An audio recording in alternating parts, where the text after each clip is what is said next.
অসংখ্য ধন্যবাদ। আমরা জুলাই গণঅভ্যুত্থানে ছাত্র জনতার 2000 ঊর্ধ্ব ছাত্র জনতার সহায়তার ভিত্তিতে আমরা সরকার গঠন করেছি এবং সরকারে আমরা খুনিদের বিচার এবং হাসিনা যে প্রতিষ্ঠানগুলোকে ধ্বংস করে দিয়ে গিয়েছে সেই প্রতিষ্ঠানগুলোর সংস্কার এবং একটি গণতান্ত্রিক পথ পরিবর্তনের জন্য সুষ্ঠু নির্বাচনের ব্যবস্থা আমাদের সরকারের অঙ্গীকার।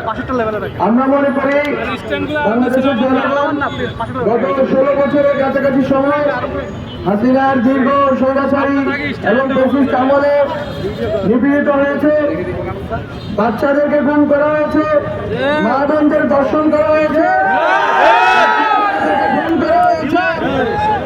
অনেক শত শত লোককে হাজার হাজার লোককে পঙ্গু করে দেওয়া হয়েছে।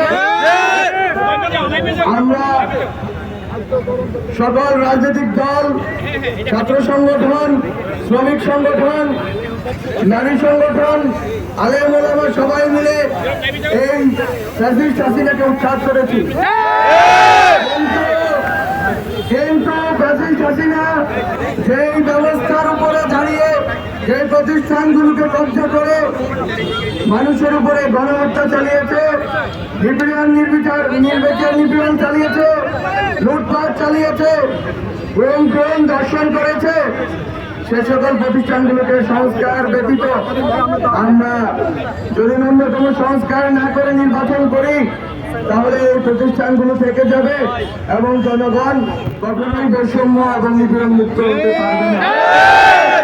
সুতরাং সংস্কার কমিশনের রিপোর্টের ভিত্তিতে খুব শীঘ্রই রাজনৈতিক দলগুলোর সাথে সকল অংশীদারদের সাথে আলোচনার ভিত্তিতে ন্যূনতম সংস্কার করে গণতান্ত্রিক ভাবে ক্ষমতার পট পরিবর্তনের জন্য নির্বাচন ব্যবস্থা করা হবে।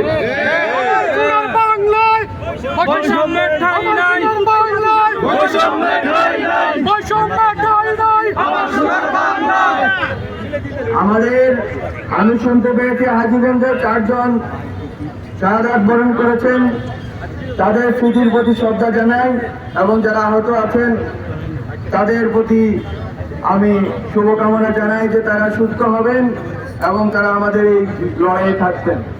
আমাদের লড়াইটা মূলত বাংলাদেশে গত 53 বছরে আমাদের লড়াই একটি স্থিতিশীল গণতান্ত্রিক বাংলাদেশ প্রতিষ্ঠার লড়াই, বেশিরভাগ মুক্ত বাংলাদেশ প্রতিষ্ঠার লড়াই। যদি আওয়ামী লীগ আবার ফিরত আসে তাহলে আবারও বেশিরভাগ ফিরত আসবে।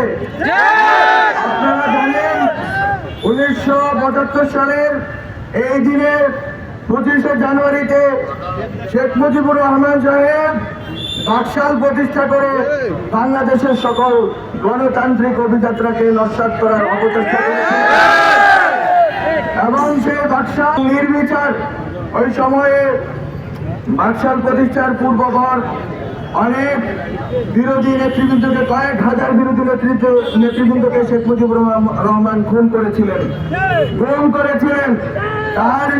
তার ওই সময়কার আওয়ামী লীগের নেতৃবৃন্দ একই স্টাইলে খুন দর্শন করেছিলেন।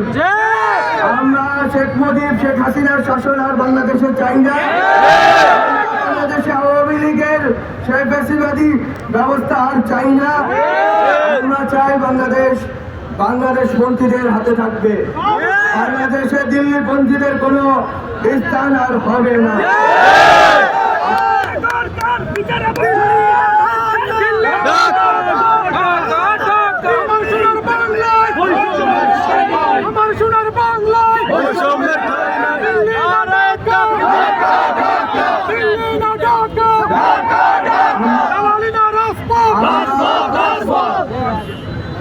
আমরা বলেছি বিএনপি, জামাত নির্বিশেষে যত রাজনৈতিক দল আছে, ছাত্র সংগঠন আছে, ছাত্ররা আছে, শ্রমিক, নারী, আলেম ওলামা আছেন, সবাই যারা বাংলাদেশপন্থী তারাই বাংলাদেশে থাকবেন এবং এই বাংলাদেশের সুষ্ঠু নির্বাচন প্রক্রিয়ার মধ্য দিয়ে তারা পজিটিভ একটি কম্পিটিশনের ভিতর দিয়ে বাংলাদেশের শাসন প্রতিষ্ঠা করবেন বাংলাদেশের জনগণের কাছে বৈষম্য বিরোধী এবং ইসলামমূলক একটি শাসন ব্যবস্থা কায়েম করবে। বাংলাদেশপন্থী তাদের মধ্যকার নির্বাচন হবে বাংলাদেশ বিরোধী আওয়ামী লীগ ফ্যাসিবাদীদের কোনোভাবে নির্বাচনে অংশগ্রহণ করতে আমাদের সরকারের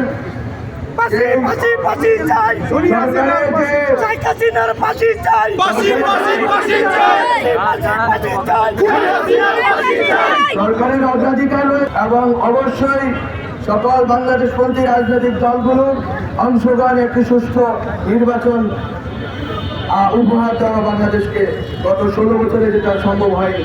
আমি আজীবনবাসীকে আবারও ধন্যবাদ জানিয়ে সরকারের সাথে এবং বাংলাদেশের জনগণের এই দীর্ঘ লড়াইয়ের সাথে ঐক্যবদ্ধভাবে অবস্থান নেওয়ার এবং যখন ডাক পড়বে আবারও রাজপথে নেমে আসার জন্য আহ্বান জানিয়ে সবাইকে ধন্যবাদ জানিয়ে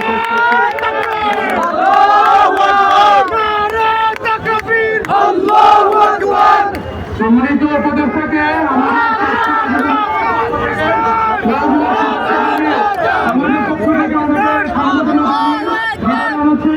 সকলের সুশৃঙ্খলভাবে বাকি দিয়ে দেবেন, একটু মাইকগুলো নামিয়ে নেই।